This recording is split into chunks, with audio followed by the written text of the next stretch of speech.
I must say, this Samyang 24mm lens really surprised me for what it did and for what the price point of the lens is. Now, before we get started, these are just some thoughts. This is by far not a technical review. Just gonna give you guys my opinions on what it was like shooting and editing some photos, street photos with this lens, and some portrait photos, and a short modeling video. So let's jump right into it.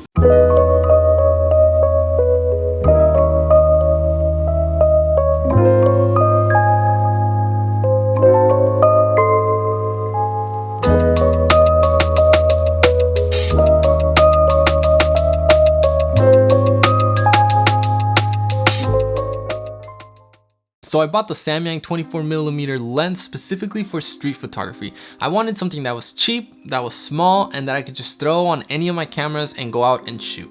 Now, this lens is actually a full frame lens, believe it or not, for what the price range is of this thing. It's insane.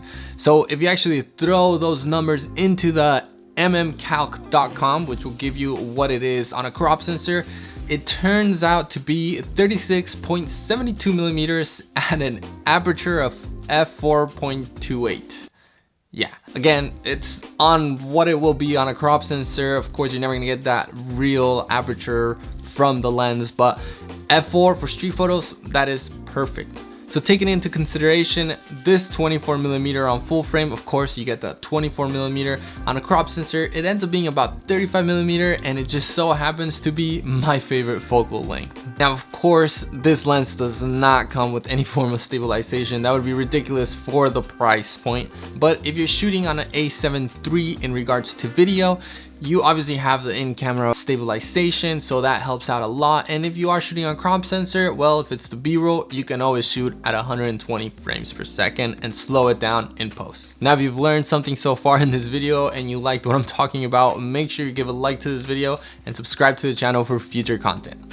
Let's keep going. Now, the biggest factor for me was that I wanted a tiny lens that I could literally throw in my pocket. Like, watch.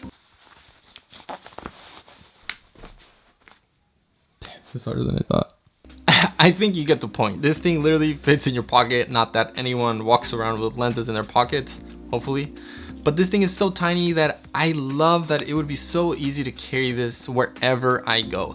Now, one of the biggest things is I do go to Mexico often, and I've been wanting to do more work down there, more personal work and all that, but I don't really want to lug around my expensive gear. So this coming around 200 bucks is not expensive at all, and I can actually throw this on my A64 and go down to Mexico and now only have about $1,000 of gear on me. So compared to the A7 III or my other glass, it ends up adding up real quick, and I don't really want to take that down there. Now, I personally am a sucker for flares, and I love getting flares in some of my portraits, but this lens sucks for flares or any form of flaring or hazing that can look nice in photos. Now, when I tried to get some flares with this, it would just, the sun would just look weird. I don't know, I didn't really like what came out of it in regards to that, but I think it's a pretty good trade-off for what this price really gets you. When I was editing the photos, I also noticed a lot of vignetting,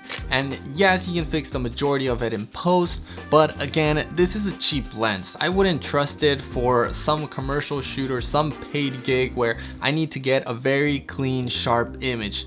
To me, I actually like the vignetting. As you can see, I left it in a lot of these photos. I didn't really fix the vignetting because I feel like it kind of helped the mood, but I was going for a more stylized look, and this lens definitely has that because obviously it's cheap. With the vignetting, I think it really adds to the image, but I would not use for something that I was getting paid to get a very clean image, or that was definitely not the look that my client was trying to get. Overall, this was a really fun and cheap lens. It's definitely gonna be my go-to lens whenever I'm doing street photography just for fun, or if I'm actually heading down to Mexico to shoot some portraits or some photography, and again, I'm just having fun with it. Would you guys be interested in seeing some of my work when I go down to Mexico? I mean, I've been meaning to go. I do take some photos here and there down there, but I've been wanting to do more street photography and more portraiture with some concepts in mind that I've been dragging to make. Would you guys be interested in seeing that? Drop your comment down below and let me know. Alright guys, that's all I have for you guys today. Make sure you like this video and subscribe to the channel for future content. I'll see you guys on the next video.